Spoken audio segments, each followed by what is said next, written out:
الحمد لله بجميع محامده كلها ما علمت منها وما لم أعلم وعلى جميع نعمه كلها ما علمت منها وما لم أعلم عدد خلقه كلهم ما علمت منهم وما لم أعلم في كل وقت وحين الحمد لله الذي تواضع كل شيء لعظمته والحمد لله الذي ذل كل شيء لعزته والحمد لله الذي خضع كل شيء لملكه والحمد لله الذي استسلم كل شيء لقدرته عدد خلقه ورضا نفسه وزنة عرشه ومداد كلماته ودوام ملكه جزا الله عنا نبينا وسيدنا ومولانا خير الأنبياء والمرسلين محمدا صلى الله عليه وآله وأصحابه وأمته وسلم بما هو أهله عدد ما في علم الله ودوام ملك الله يا أصحاب الوقت أعيذوا بحكم نيابتي عن حكمكم கண்ணியத்திற்கும் மிகுந்த மரியாதைக்கும் உரிய அல்லாஹுவின் நல்லடியார்களே, அருள் நிறைந்த இந்த பரக்கத்தான ரஜபுடைய மாதத்தில் சங்கையான ஜும்மாவுடைய நல்ல நாளில் அல்லாஹுடைய அருள் நிறைவாக சூழுகிற அவனது இல்லத்தில் பிரார்த்தனைகள் எல்லாம் அங்கீகாரம் பெறுகிற அந்தஸ்தை அடைந்திருக்கிற இந்த உயரிய நல்ல பொழுதில் நம்ம எல்லாம் ஜும்மாவுடைய கடமையை நிறைவேற்றும் முகமாக இங்கே ஒன்று கூட்டி நல்ல விஷயங்களை சொல்ல அதை கேட்க ஏற்பாடு செய்த ரப்புல் ஆலமீன் அல்லாஹு சுப்ஹானஹு வ தஆலா அதன் வழி நடப்பதற்கும் தௌஃபீக் செய்வானாக. ஆமீன். சங்கைக்குரிய பெருமக்களே, புனிதமான ரஜபுடைய மாதத்தை அடைந்து அதனுடைய முதல் ஜும்ஆவுடைய நல்ல நாளில் நாம் எல்லாம் இருக்கிறோம். அல்ஹம்துலில்லாஹ். அல்லாஹுவினுடைய அருள்மறை குர்ஆனில் மாதங்களை குறித்து தருகிற தகவலில் இன்ன இத்தத்த ஷுஹூரி இந்தல்லாஹி 12 ஷஹ்ரா, அல்லாஹுவிடத்தில் மாதங்களினுடைய எண்ணிக்கைகள் என்பது 12 என்றும் அது வானம் பூமி படைக்கப்பட்ட நாளிலிருந்தே உள்ளது. யௌம ஹலக்கஸ் ஸமாவாதி வல் அர்த். அந்த 12 மாதங்களில் மின்ஹா அர்பஅத்துன் ஹுரும், 4 மாதங்கள் சங்கைக்குரியது என்றும் அல்லாஹு சுப்ஹானஹு வ தஆலா இந்த ஆயத்தில் தெளிவுபடுத்தி காட்டுவார். இந்த மார்க்கம் நிலையான மார்க்கம்.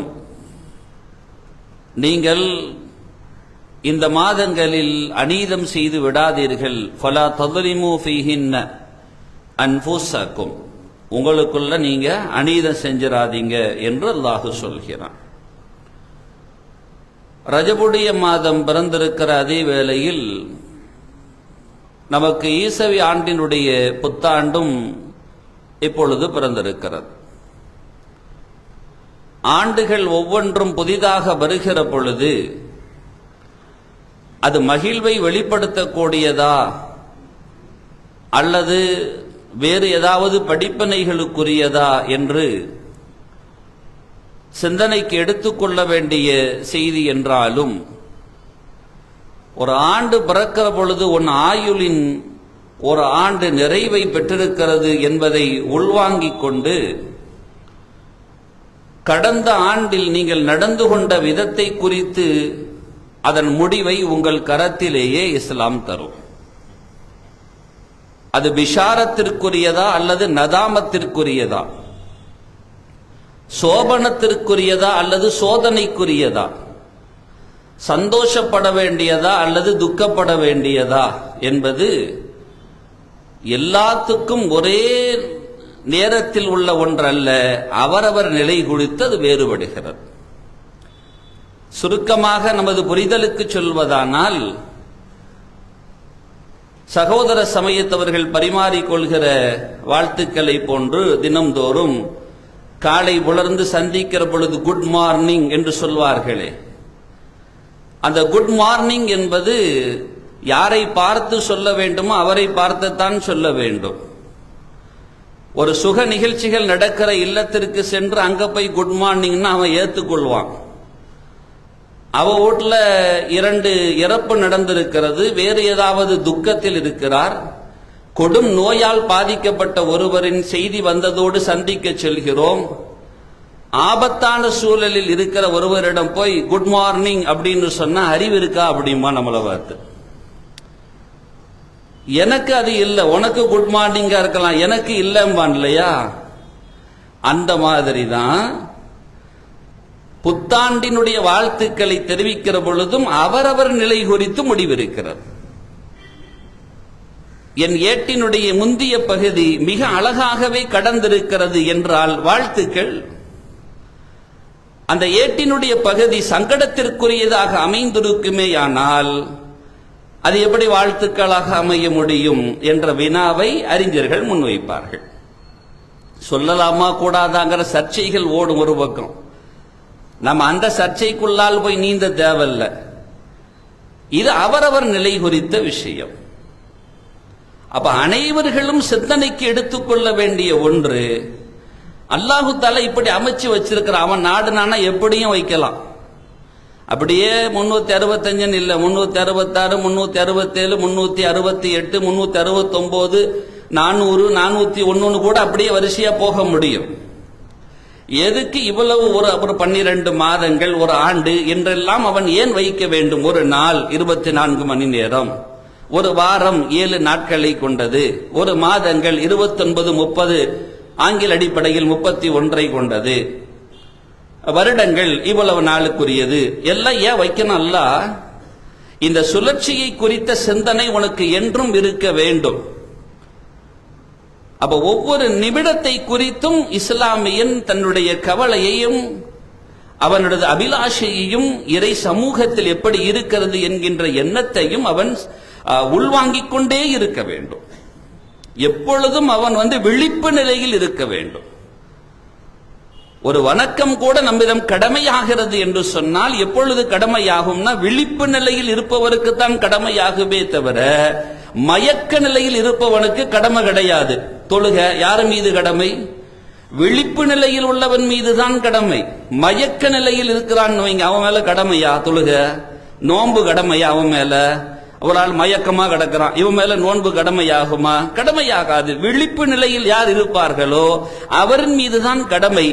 இறை தொடர்பை ஒருவன் ஏற்படுத்துவதற்கு பெயர் கடமை என்றால், வணக்கம் என்றால் நன்றாக சிந்திக்க வேண்டும். இறை தொடர்பை ஏற்படுத்துவதற்கு பெயர் வணக்கம் என்றால், இப்ப நாம தொழுக வந்திருக்கிறோம், யாரோடு தொடர்பு வைக்க வந்திருக்கிறோம்? இறைவனோடு. ஈயாக்க நஅபுது வ ஈயாக்க நஸ்தஈன் சொல்லி உசல்லி தொழ போறேன், லில்லாஹி தஆலா யாருக்காக? அல்லாஹ்வுக்காக தொழ போறேன். நோன்பு பிடிக்க போறேன், யாருக்காக பிடிக்க போறேன்? லில்லாஹி தஆலா அல்லாஹ்வுக்காக நோன்பு பிடிக்க போறேன். நவைத்துல் ஹஜ்ஜ வல் உம்ரா, ஹஜ்ஜ செய்ய போறேன் அல்லது உம்ராவை செய்ய போறேன், யாருக்காக செய்ய போறேன்? லில்லாஹி தஆலா அல்லாஹ்வுக்காக செய்ய போறேன். இறைவனோடு தொடர்பு கொள்வதற்கான ஒரு அருகதையாக முன்னிறுத்துகிற முக்கியமான அம்சம் என்னவென்றால், ஈமானை உள்வாங்கியதின் பின்பு அவன் மூமினா இருக்கணும். அப்பதான் தொழுகை கடமை. மூமின் இல்லாதவன் கடமை கிடையாது, அவருக்கு வணக்கம்லாம் கடமை கிடையாது. அப்ப ஒரு மூமினாக இறை விசுவாசத்தை உள்வாங்கியதின் பின்பு இறை தொடர்பில் அவர் தன்னை லயித்துக் கொள்ள செய்வதற்கான ஒரு முக்கிய அம்சமாக முன்னிறுத்தப்படுவது விழிப்பு நிலை, மயக்க நிலை அல்ல. அப்ப இஸ்லாமியன் என்றும் விழிப்பு நிலையில் இருந்தால்தான் அவன் இறை தொடர்போடு இருக்க முடியும். அதனால தான் அல்லாஹ் சொல்லுவான், தொழுகைக்கு வருகிற பொழுது கூட ஆரம்ப காலத்தில் மதுவெல்லாம் அவர்களுடைய வீடுகளில் அலங்காரங்களாக இருந்த காலத்தில் அவைகளை சன்னம் சன்னமாக இஸ்லாம் அவர்களை அதிலிருந்து விடுவிக்க வைத்து பரிசுத்தமானவர்களாக உருவாக்கிய ஆரம்ப கட்ட நிகழ்வை குறித்து இறைமறை பதித்து வைத்திருக்கிற வாசகம் வலா தக்ரபு ஸலாத்த வ அன்தும் சுகாரா, போதையா இருக்கும் போது தொழுகைக்கு வந்துடாதவா.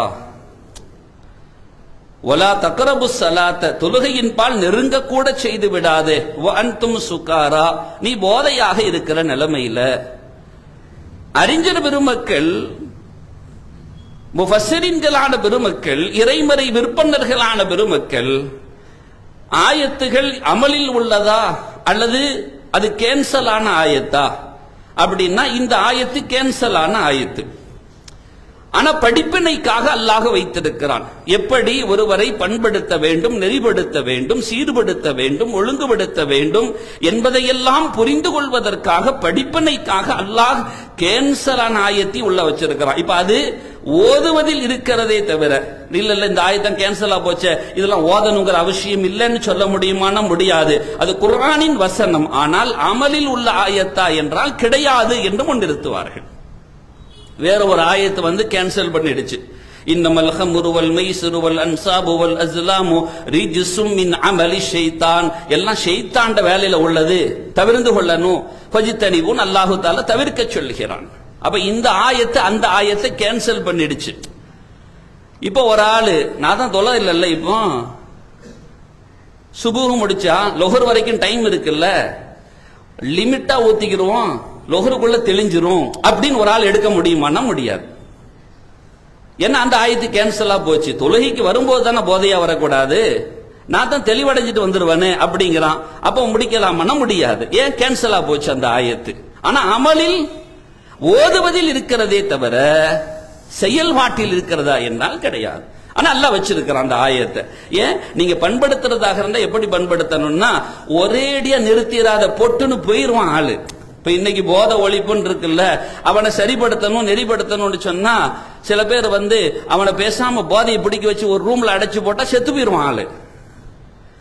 அப்ப அவனை வந்து சன்னம் சன்னமாகத்தான் திருத்த வேண்டும்.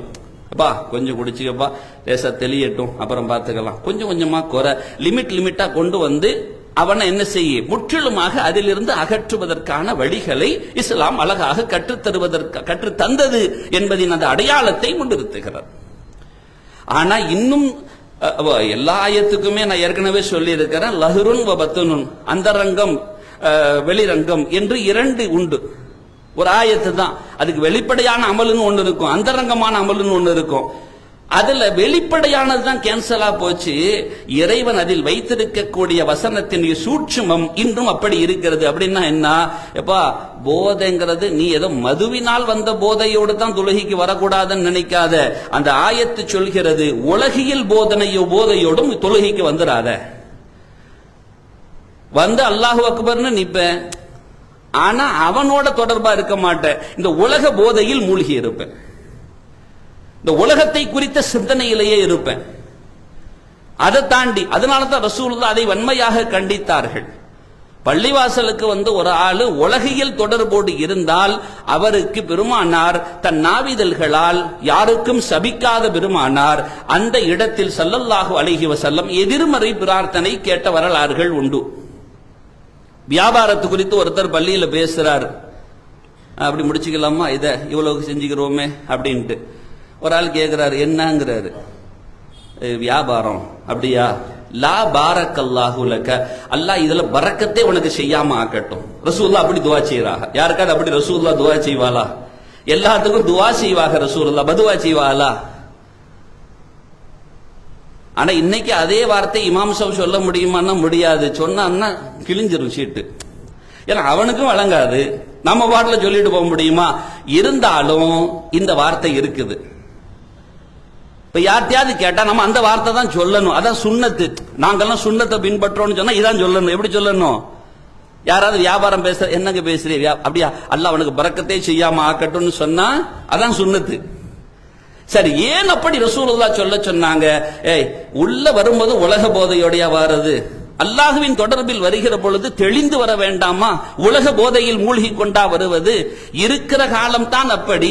குறைந்த நேரத்தை இறைவனுக்காக ஒதுக்குகிற அந்த தருணம் கூட முழுமையாக ஒதுக்க முடியாதா? அற்பமான சில காட்சிகளை பார்ப்பதற்காக சில இளைஞர்கள் உட்கார்ந்து கொண்டால், சிலர்கள் அதில் அமர்ந்து கொண்டால், இளைஞர் எல்லாரும் தான் அதுல இருக்கிறாங்க, அமர்ந்து கொண்டால் அவர்கிட்ட போய் ஏதாச்சும் லேசா பேசி பாருங்க, முக்கியமான செய்தி தான் பேசி பாருங்க, கொஞ்சம் டிஸ்டர்ப் பண்ணாதீங்க, இதை பார்த்துக்கிட்டு இருக்கிறேன், இல்ல கேளுங்க, அதையும் பாருங்க இதையும் கேளுங்களேன்னு சொன்னா முட்டாளா? ஒரு சமயத்தில் ரெண்டா பார்க்க முடியும். பிறகு பேசுவோம் போங்க, என் சிந்தனை எல்லாம் இதுல இருக்கு நீங்க அப்படின்னு சொல்லி விலக்கி விடுவாரு. அற்பமான காட்சிகளை பார்க்கிற பொழுது கூட இன்னும் ஒரு செய்தியை பேசினால் எனக்கு இடையூறு வரும் என்று அதை அபிப்பிராயமாக கருதுவார்கள் என்றால் இறை தொடர்பு அதைவிட மோசமாக போய்விட்டதா என்று இஸ்லாம் கண்டனம் செய்யும். அதை கண்டிக்கும் இஸ்லாம். அதனாலதான் உள்ள வந்து போன ஓடாந்தீங்க, இங்க வந்து வாட்ஸ்அப்பை திறக்காதீங்க, இங்க வந்து பேஸ்புக்கை பார்க்காதீங்க. சில பிள்ளைகள் உள்ள உட்கார்ந்துகிட்டே பார்த்துக்கிட்டு இருக்கிறாங்க, சில நபர்கள் உள்ள உட்கார்ந்தே பார்க்கறாங்க. அதுலயும் பட்டுன்னு தொட்டா மாறுற மாதிரி சிலது இருக்கிறதுனால நெருக்கமா போகல குரானை மாத்தி விட்டுறோம். நம்ம வீட்டுல நடக்கா இல்லையா, பிள்ளைகள் பார்த்துக்கிட்டே இருப்போம், பெற்றோர் போகல சட்டுன்னு சீன் மாறிடும், வேற மாதிரி ஆயிடும்ல, படிக்கிற மாதிரி ஆளு ஆக்ட் பண்ணிடுவான்ல, அந்த மாதிரி தொடவே கூடாது. எனவே தான் இறைமறையை நீங்கள் தொட்டு ஓதுங்கள், அதுதான் இருக்கு. அதை பார்த்துட்டு ஓதுறேன் ஓதாதியோன்னு பெருமக்கள் சொல்லுவார்கள். என ஷைத்தாங்க விளையாடக்கூடும்.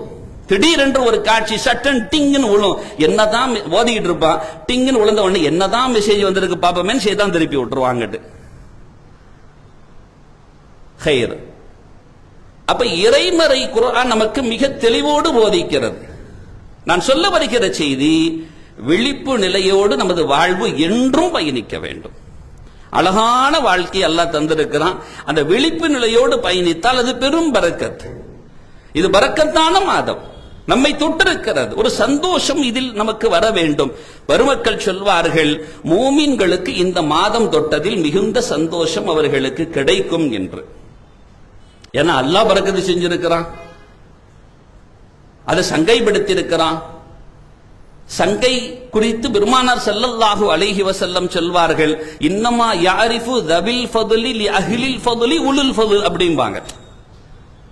ஒரு நாள் வராங்க, அலி ரலியல்லாஹு அன்ஹு வராங்க, பெருமானாரின் சபை அப்படி நிறைந்து காணப்படுகிறது. வந்தவர்கள் இன்றைய கால சூழல் மாதிரி சபைகளை கிழித்துக் கொண்டு தோள் மீது கால்களை வைத்துக் கொண்டு தாண்டி வருகிற வழக்கம் சஹாபிகளிடத்தில் கிடையாது. நாம தாண்டி வந்துருவோம், அப்படி கிடையாது சஹாபிகளிடத்தில். அதோடு ஒழுக்கமாக அலி ரலியல்லாஹு அன்ஹு வாயிலில் நின்று விடுகிறார்கள். சிறப்பான அந்தஸ்திற்குரிய பெருமக்களை அடையாளப்படுத்துகிற பொறுப்பு அன்னலாருக்கு இருக்கிறது என்ற அடிப்படையில் அலி ரலியல்லாஹு அவர்களை மருமகனார் என்று அல்ல, இறை சமூகத்தில் அவர்கள் தனக்கான ஒரு தனி இடத்தை வைத்துக் கொண்டதின் காரணத்தினால். உஸ்மான் இப்னு அஃபான் ரலியல்லாஹு அன்ஹு சொல்லுவாங்க, என் கண்மணி ரசூலுல்லாஹி ஸல்லல்லாஹு அலைஹி வஸல்லத்தின் கரத்தை தொட்ட இந்த கரம், அவங்க சொல்றாங்க, இந்த கரம் இருக்கிறதே, இந்த கரத்தால் என் மர்மஸ்தானத்தை நான் தொடமாட்டேன் வாங்க. அவர்களின் மர்மஸ்தானத்தை இந்த கரத்தால் நான் அதை தொட்டதே கிடையாது. ரசூலுக்கு இந்த கரத்தை கொடுப்பார்கள், இந்த கரத்தால் தொட்டது கிடையாது. சுத்தப்படுத்த வேண்டுமே என்கின்ற அந்த இக்கட்டான சூழலில் கூட என் பெருமானார் அனுமதித்த இந்த கரத்தால் தொடுவேன். இடது கையால் தான் சுத்தப்படுத்தணும், வலது கையால சுத்தப்படுத்த கூடாது. இது உபகரணங்களை எடுத்து கொடுக்கலாம், தண்ணீர் எடுக்கலாம், பிளாஷ் அடிக்கலாம், இதெல்லாம் செய்யலாம். இந்த கையால் தொட முடியுமா என்றால் மர்மஸ்தானத்தை தொடக்கூடாது, இடது கையால் தான் தொட வேண்டும். இந்த கையால் என் கண்மணி நாயகத்தை கையோடு உறவாடிய காலத்திலிருந்து சொல்கிறேன், என் மர்மஸ்தானத்தை தொட்டது கிடையாதுமாங்க. ஒரு தனித்துவ அடையாளம் அவர்களிடத்தில் இருந்தது. அதனால் ரசூலுல்லாஹ் அந்த சங்கைக்குரிய பெருமக்களை மருமகனாக ரசூலுல்லாஹ்வுடைய மருமகனாக தேர்ந்தெடுக்கிறாங்க. நாம் அப்படிதான் புரிந்து கொள்ளணும். தான் மருமகங்கிறதுனால கண்ணியம் கொடுத்தாங்கன்னு நினைக்கப்படாது. அந்த மருமகனை தேர்ந்தெடுத்தது எந்த விதத்தில் என்பதையும் புரிந்து கொள்ள வேண்டும். அலி ரலியல்லாஹு அன்ஹு தன் பிள்ளைக்கு கணவனாக அவர்களை தேர்ந்தெடுக்கிறார்கள். அவங்க ஒருபடி மேலே சென்று சொல்வார்கள், என் கண்மணி நாயகம் ரசூலுல்லாஹி ஸல்லல்லாஹு அலைஹி வஸல்லத்தை பார்த்த இந்த கண்கள் என் இரு விழிகளும் குளிர்ந்து மலர்ந்திருக்க வேண்டிய தருணம். நான் பிறந்த பொழுது காபத்துல்லாவுக்குள்ள பிறந்த அந்த பாக்கியத்தை தந்தான். இந்த இரு கண்களால் கூட என் மர்மஸ்தானத்தை நான் பார்த்தது கிடையாது என்பார்கள். இந்த இரு கண்களால் அதை பார்த்ததும் கிடையாது என்பார்கள். சங்கையாளர்களை அடையாளப்படுத்த வேண்டும், அவர்களுக்கு சங்கை செய்ய வேண்டும், சங்கை கொடுக்க வேண்டும், எல்லாம் இஸ்லாத்தில் இருக்கிறது. சில மூடர்கள் வேண்டுமானால் சங்கை குறித்து புரியாத விதத்தில் தன் மடத்தனத்தை வெளிப்படுத்தலாம். அது ஏன் சங்கை கொடுக்கணும், அது ஏன் மரியாதை கொடுக்கணும், அது ஏன் கண்ணியம் கொடுக்கணும், அந்த கண்ணியம்லாம் அல்லாஹ்வுக்கு தான் அப்படிமா. இது புரியாத மடையன் சொல்ற வாசகம். ரசூலுல்லாஹ் கண்ணியவாளர்களை கண்ணியப்படுத்தினார்கள், அடையாளப்படுத்தினார்கள். அல்லாஹ் அப்படி வைத்திருக்கிறான். மாதத்தில் சங்கை என்று ஒன்று இருக்கிறது. இந்த மாதமும் மற்றைய மாதங்களும் ஒன்று சேர அப்படி இருக்கக்கூடாதும்பாங்க. இந்த மாதத்தை மாதிரி தான் நான் மத்த மாதத்தையும் வச்சுக்குவேன், மத்த மாதத்தை மாதிரி தான் இந்த மாதத்தையும் வச்சுக்குவேன் அப்படின்னு இருக்குன்னு வைங்க. இந்த மாதத்தை மாதிரி மத்த மாதத்தையும் நடத்திக்கலாம், கண்ணியமா அதையும் சங்கையா கொண்டு போயிடலாம். ஆனா மத்த மாதத்தை மாதிரி இந்த மாதத்தை நினைச்சு சாமானியமா நினைச்சிடாதேம்பாங்க. மற்ற இரவுகளை போல லைலத்துல் கத்ர நினைச்சிடாதப்பா, வெள்ளிக்கிழமை இரவு நினைச்சிராத. அதே மாதிரி நபர்களில் கூட சங்கைக்குரியவர்களை மதிக்காவிட்டால் குற்றம். மதிப்பு தெரியாவிட்டால் பிரச்சனை இல்ல, தெரிந்து மதிக்காவிட்டால் குற்றம். அப்ப அவர் ரசூலுல்லாஹ் இருக்கிறாங்க, சஹாபி எல்லாம் இருக்கிறாங்க, அவ வாசல்ல கண்ணியமா நின்னுட்டாக. உள்ள இருந்து இருப்பு கொள்ளாமல் பெருமானார் யாரையும் சொல்ல முடியாது. சொன்னால் ரசூலுல்லாஹ் பாத்தீங்களா அவளுக்கு மாத்திரம் தனியா அப்படின்னு ஏதாச்சும் ஒரு வார்த்தைய சொன்னா அவளுக்கு நஷ்டம் கிடையாது, யாருக்கு, ரசூலுல்லாஹ்க்கு நஷ்டம் கிடையாது. சொல்ற ஆள்கிட்ட ஈமான் போயிடக்கூடாத. ரசூலை பத்தி தப்பாக நினைத்து விட்டால் ரசூலுக்கு எந்த பாதிப்பும் ஏற்படாது. பாதிப்பு யாருக்கு ஏற்பட்டுரும், சொன்னவருக்கு ஏற்பட்டுருமா இல்லையா? தன் நாவை பெருமானார் அதற்காகவே பெரும்பாலான கட்டங்களில் அடக்கி கொண்டார்கள். வாய் திறக்காம இருந்தாங்கன்னு ரசூலுல்லாஹ் நம்ம சொல்ல போய் கேட்காம விட்டுட்டா பாதிச்சிடக்கூடாது, அதனால அவர்களுக்காக பெருமானார் சில கட்டங்களில் மௌனித்திருந்த தருணங்களும் உண்டு. இப்ப ரசூலுல்லாஹ் யாரை எலும்ப சொல்றது, யாரை இடம் கொடுக்க சொல்றது, சபை நிறைந்திருக்கிறது, அவ அதோட நிக்கிறாக. ஆனா இருப்பு கொள்ளாத அபூபக்கர் ரலியல்லாஹு அன்ஹு அவர்கள் தான் சற்று ஒதுங்கி கொடுத்து என் பெருமானாருக்கு இடையில் ஒரு சின்ன கேப்பை உருவாக்கி அலி அவர்களை இங்க வாங்கன்னு சொல்லி உள்ளே அழைத்து பக்கத்தில் அமர வைக்கிறார்கள். என் பெருமானாரின் முகத்தில் ஒரு மலர்ச்சி உருவாகிறது. ஸல்லல்லாஹு அலைஹி வஸல்லம் சொன்னார்கள், இன்னமா யாரிஃபு தவில் ஃபதுலில் அஹ்லில் ஃபதுலி உலுல் ஃபதுல், சிறந்தவர்களின் சிறப்பை சிறப்பாளர்கள் மாத்திரமே அறிவார்கள் அப்படின்னாங்க. ஒருத்த மதிக்கலன்னு சொன்னா அவன் சங்கையான ஆள் இல்லைன்னு அர்த்தம், நல்லா புரிந்து கொள்ளணும்.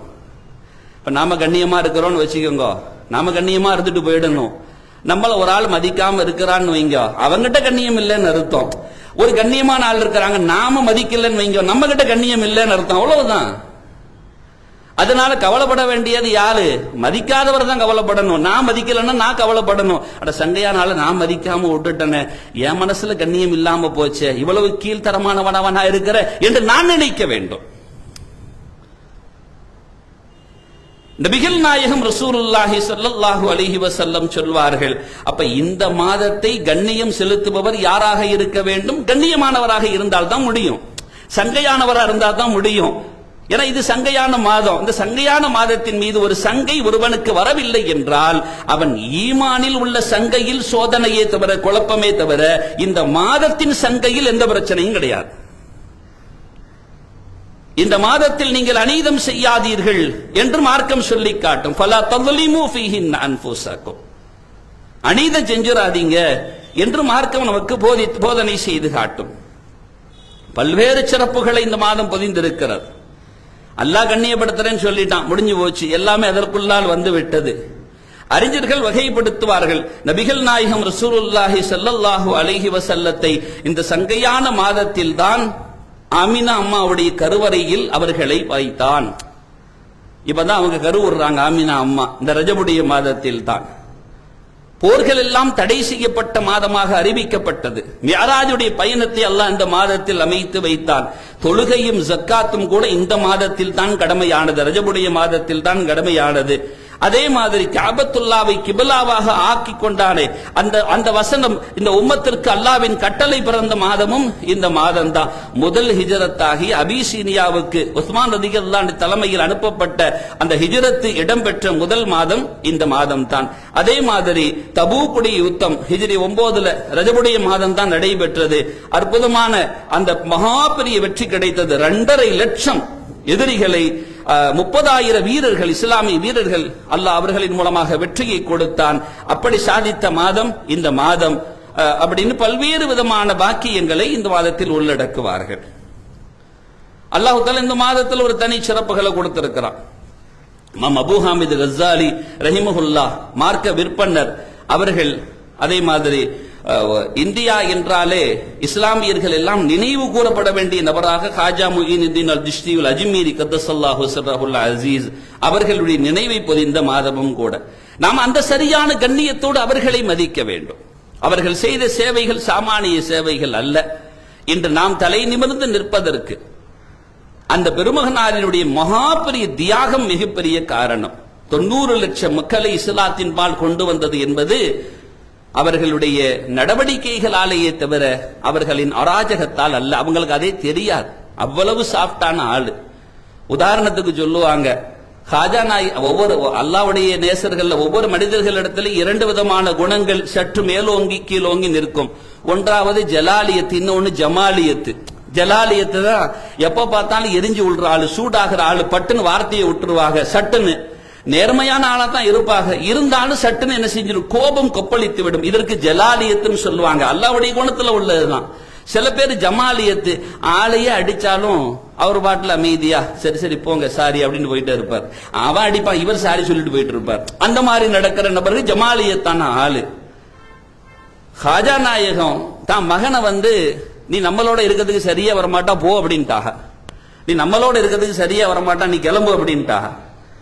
என்ன காரணம்னா, காஜா நாயகத்திட்ட யாராச்சும் எப்படி நடந்தாலும் அவங்க ரொம்ப சாஃப்ட் கேரக்டர், அமைதியான சாந்தமான குணம்.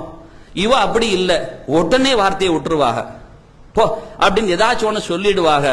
ஒரு தடவை அப்படி ஒண்ணு நடந்து போச்சு. காஜா நாயகம் சொன்னாங்க, நம்மளோட இருக்கிறதுக்கு லாய்க்கு இல்ல, தனியா போயிரு அப்படின்ட்டா. என்கிட்ட இருந்தா இப்படிதான் இருக்கணும், எல்லாரும் அணுகின மாதிரி இருக்கணும், இப்படி எல்லாம் கோபத்தெல்லாம் வெளிப்படுத்த கூடாதுன்னு. அப்படிப்பட்ட ஆளு இந்த சாந்தமான குணத்தால் இஸ்லாத்தை மக்களுடைய மனங்களில் விதைத்தார்கள், கவர்ந்தார்கள், சாறை சாறையாக வந்தார்கள். அப்படிப்பட்ட அந்த உன்னதமான இந்த மாதத்துல ரசூலுல்லாஹ் துஆ செய்வாக, அல்லாஹும்ம பாரிக் லனா. பெருமானார் ஏற்கனவே துஆ செஞ்சுட்டாங்க. சில பேர் புரியாம என்ன சொல்லுவான்னா, இங்கே அங்கே எடுத்து ஒட்டி விட்டுருவான். ஹாஜா நான் இப்படி செஞ்சாலும் அதனால ரசூல் துஆ செஞ்சாலாமா, இவன் மடையும் தானே. சில பேர் அப்படி விளங்குவான். இது வேற, இதெல்லாம் சிறப்புல உள்ளது. அங்க ரசூலுல்லாஹ் முன்னாடி துஆ செஞ்சிட்டாங்க. எப்படி? அல்லாஹும்ம பாரிக் லனா ஃபீ ரஜப வ ஷஅபான் வ பல்லிக்னா ரமலான். யா அல்லாஹ், எங்களுக்கு ரஜபுடைய மாதத்துல பரக்கத்து செய்யி, ஷஅபானுடைய மாதத்துல பரக்கத்து செய்யி, ரமலான அடைய வச்சிரு ரஹ்மானேன்னாங்க. நீங்க விழிப்பு நிலையை இப்பொழுது துவங்கிக் கொள்ள வேண்டும் அப்படிங்கறது அறிஞர்கள் முன்னிறுத்தி காட்டுவார்கள். அவ்வளவு தூரம் அதை முன்னிறுத்தி காட்டுவார்கள். அதாவது இந்த மாதத்தை ஒருவன் தவறவிட்டான் என்றால் அவன் ரமலானை அடைவதில் சிரமப்படுவான். போய் சாதித்து வரக்கூடிய அந்த வீராங்கனைகளிடம் கேட்டால், போட்டி நடக்கிற நாளில் தன் பயிற்சியை துவங்க மாட்டார்கள். அந்த போட்டியில் வெற்றி பெறுவதற்காக தன் பயிற்சியை முன்னாலே தொடங்கி விடுவார்கள். அதில் இலக்கை நோக்கி பயணிக்கணும், பயிற்சியை முன்னால் முடித்துக் கொள்வார்கள். அங்கு களம் தான் காண வேண்டும். ரமலான் என்பது களம். அங்கே நீங்கள் எதை எடுக்க வேண்டும்? வெற்றி பெற வேண்டுமா? அந்த வெற்றியில் எந்த தரத்தில் இருக்க வேண்டும்? தங்க பதக்கங்களை எடுக்க வேண்டுமா? என்ன இதை நீங்கள் பெற வேண்டும்?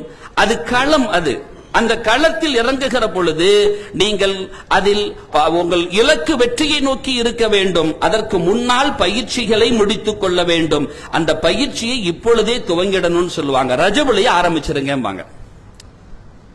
அருமை நாயகம் ரசூலுல்லாஹி ஸல்லல்லாஹு அலைஹி வஸல்லம் தோழர் அப்துல்லாஹ் இப்னுல் ஹாரிஸ் அல் பாஹிலி ரலியல்லாஹு அன்ஹு பெருமானார்ட்ட வராங்க. யா ரசூலல்லாஹ், நான் யாருன்னு தெரியுதான்னாங்க.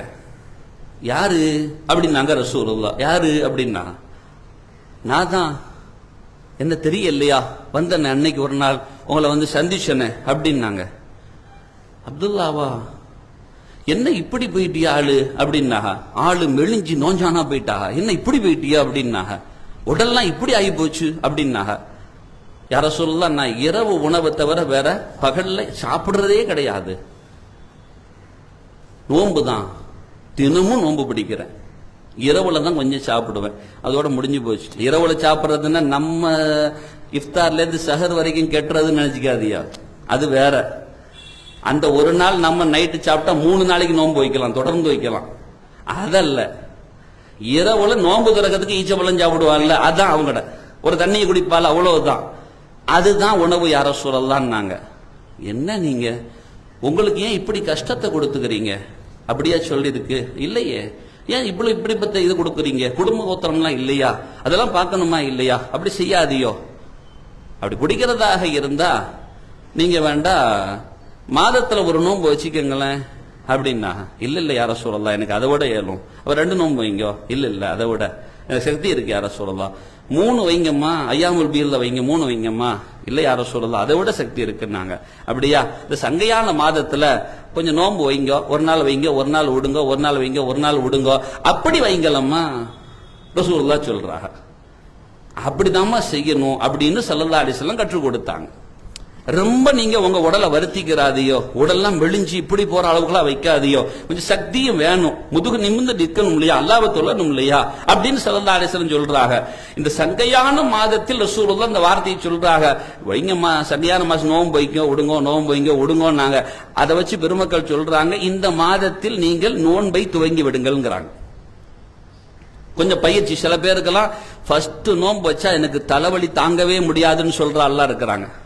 நோன்பு வச்சுட்டா அந்த அன்னைக்கு என்னால எந்திரிக்கவே முடியாதுங்க, தலைவலியா இருக்கும், பெரிய இதா இருக்கும்பாங்க. அப்படியா, அதை இப்பவுமே ஸ்டார்ட் பண்ணிருங்க. ரமலானில் நோன்பு வைத்தால் அந்த நாள் வணக்கமாகவே கழிய வேண்டும். அங்க நாம தலைவலி வைத்த வலின்னு படுத்து இருக்கிற மாதிரி இருக்க கூடாது. அப்படியா, இப்பமே அதற்கு தயாராகுங்க. பயிற்சியை இப்பவுமே ஸ்டார்ட் பண்ணிருங்க. ரமலான் ரஜப் ஆரம்பிச்சுட்டா இப்பவுமே நோன்பு வைங்க, விட ஆரம்பிங்க. வைங்க விடுங்க, வைங்க விடுங்க. ஷாபான்ல வைங்க விடுங்க. ரமலான்ல நீங்க நோன்பு வைக்கும் பொழுது தலைவலி வைத்த வலி எந்த பிரச்சனையும் வராது. பலகீனத்தால் ஏற்படுகிற சங்கடங்கள் அங்கே உருவாகாது. ரமலானை புடம் போட்ட தங்கமாக நாம் பயன்படுத்த முடியும். பெருமானாரின் துவா முந்தி விட்டது. அவ பரக்கத்துக்கு துவா செஞ்சிட்டாங்க, முடிஞ்சு போச்சு. ரசூலுல்லாவுடைய துவாவுக்கு காத்து நிப்பாங்க. நமக்கு அந்த துவா ஏற்கனவே முந்திருச்சு. அந்த துவாவை கபூல் செய்யறது தான் நம்மட வேலை. அவங்க முன்மொழிஞ்சிட்டாங்க, நம்ம வழிமொழிகிறது தான் நம்மட வேலை. யா ரசூல், யா அல்லாஹ், வ ஹபீப் துவா செஞ்சிட்டாங்க, அல்லாஹும்ம பாரிக்கலான்னு நாங்க இன்னைக்கு அந்த ஹதீஸை படிக்கும் போது ஆமீன்னு சொல்றோம். யா அல்லாஹ், ரசூலுல்லாஹ் துஆ செஞ்சாங்க, அல்லாஹும்ம பாரிக் லனா ஃபீ ரஜப வ ஷஅபான் கேட்டா, வ பல்லிகனா ரமலான் நாங்க. நான் இன்னைக்கு அந்த ஹதீஸை படிச்சிட்டு யா அல்லாஹ் ஆமீன், யா ஹபீபோட துஆ எங்களுக்காக தானே கேட்டாங்க, நாங்க ஆமீன் சொல்றோம். யா அல்லாஹ், அந்த துஆ எங்களுக்கு கபூல் செஞ்சு கொடுன்னு கேட்டுறணும். அழுதுகிட்டு வாராக. ஒரு நாள் அபூ ஹுரைரா ரலியல்லாஹு அன்ஹு அழுதுகிட்டே வாராக. 30 சொச்ச வயசுமா, அழுதுகிட்டு வாராக. ரசூலுல்லாஹ் கேட்டா, அபூ ஹுரைரா என்னம்மா அழுதுகிட்டு வாரீங்க? தேம்பி தேம்பி அழுதுகிட்டு வாராக. கண்ணெல்லாம் கண்ணீரை வடிஞ்சி அப்படியே அழுதுகிட்டு வாராக. என்னம்மா அழுவுறியோ அப்படின்னு கேட்டாக.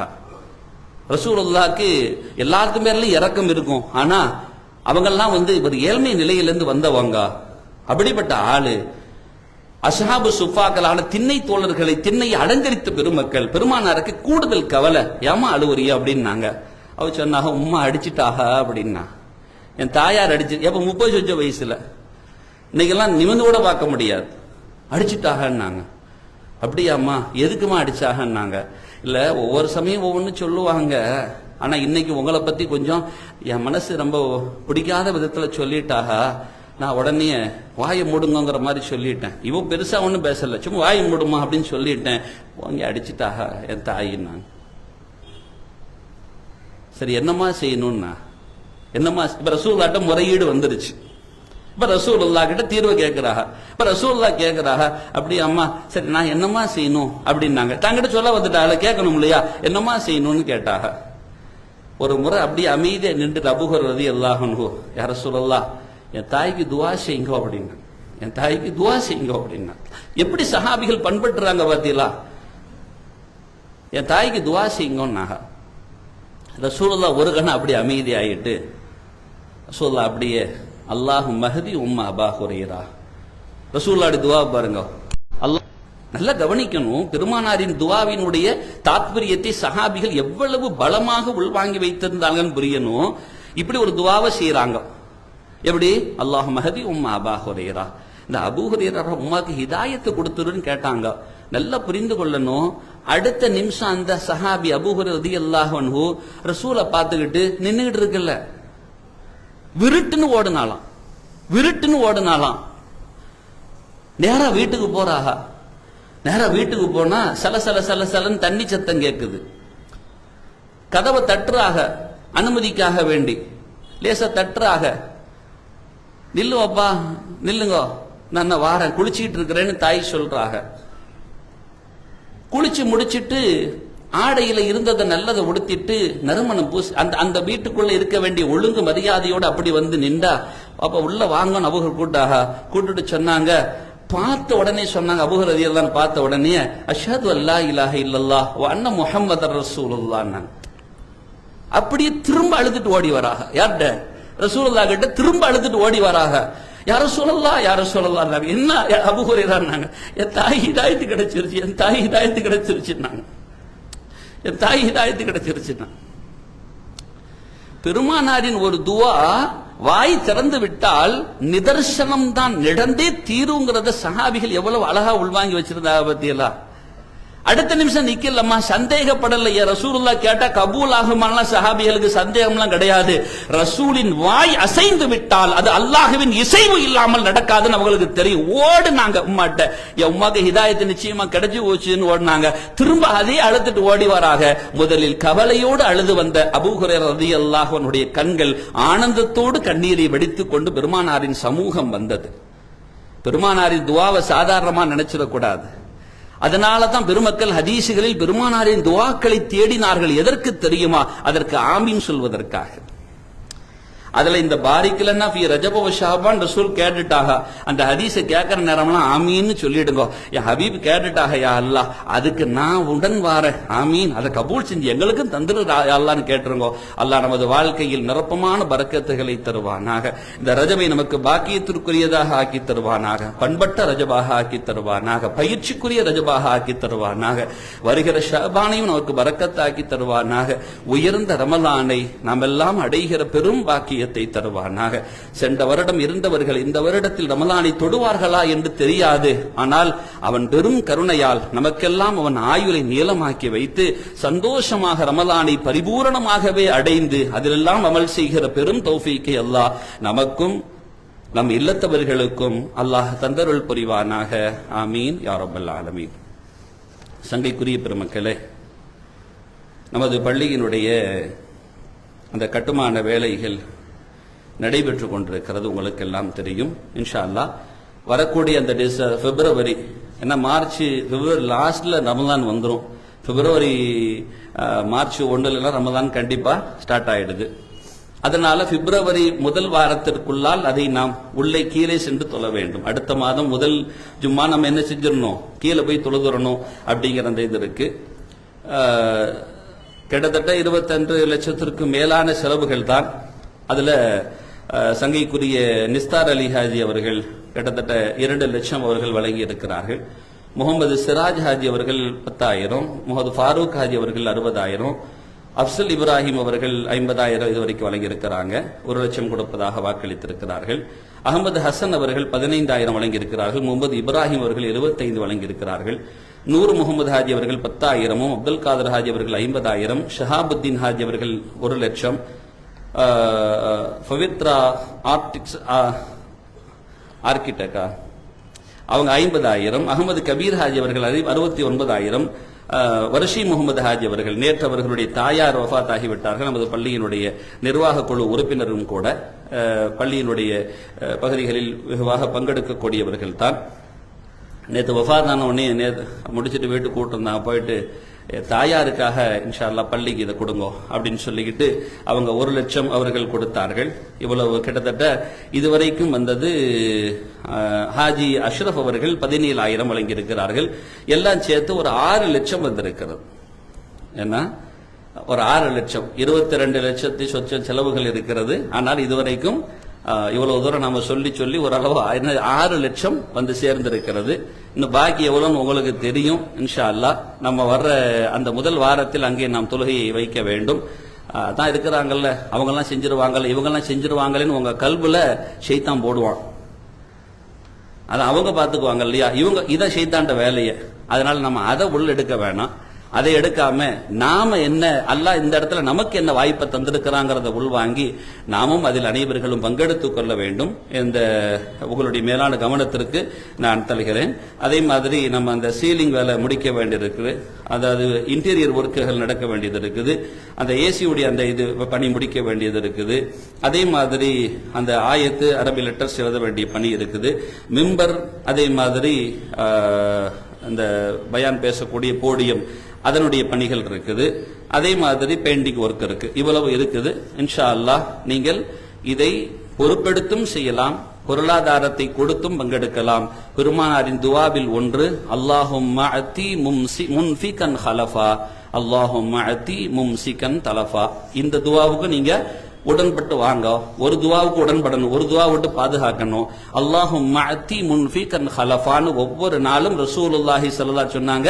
மலக்கு துவா செய்யறாங்க, யா அல்லாஹ் வழங்கியவருக்கு நீ பகரத்தை கொடு, அவர் கொடுத்ததுக்கு பகரமா நிரப்பமா கொடு. அல்லாஹும்ம அத்தி மும்சிகன் தலஃபா, யார் உன் பாதையில் கொடுக்காமல் இருக்கிறார்களோ அவர்களுக்கு நீ தடையை உருவாக்கு அப்படின்னாங்க. அதனால கொடுப்பதில் அவ்வளவு பெரிய பாக்கியம் இருக்குது. இந்த ஹதீஸையும் நாம் அமல் செய்ய வேண்டும். அல்லாஹு தாலா நாம் வழங்கும் கரமுடையவர்களாக அல்லாஹ் நம்மை ஆக்கி அருள் புரிவானாக. சங்கைக்குரிய வழங்கிய பெருமக்களும் இங்கே இருக்கிறார்கள். அந்த ஸ்ரீதேவி 1 லட்சம் எல்லாம் கொடுத்தாங்க. அவர்களுக்கு ஹார்ட் இது அட்டாக் வந்து ஏற்பட்டு அதனால கொஞ்சம் பலகீனமா இருக்கிறாங்க. இன்ஷா அல்லாஹ் அந்த சகோதரருக்காக வேண்டியும் ஆரோக்கியத்துக்காக நாமெல்லாம் துவா செய்வோம். நேற்று மறைந்த சங்கையான நம்ம வர்ஷி முகமது ஹாஜி அவருடைய தாயார் அவருடைய மன்னரைக்காகவும் அவருடைய மறுமை வாழ்வுக்காகவும் துவா செய்வோம். அல்லாஹு தாலா கொடுத்தவர்கள் இங்கே இருப்பவர்கள் அனைவர்களையும் அல்லாஹ் நலப்படுத்தி வைப்பானாக. ஆமீன். அஸ்ஸலாமு அலைக்கும் வரஹ்மத்துல்லாஹி வபரகாத்துஹு.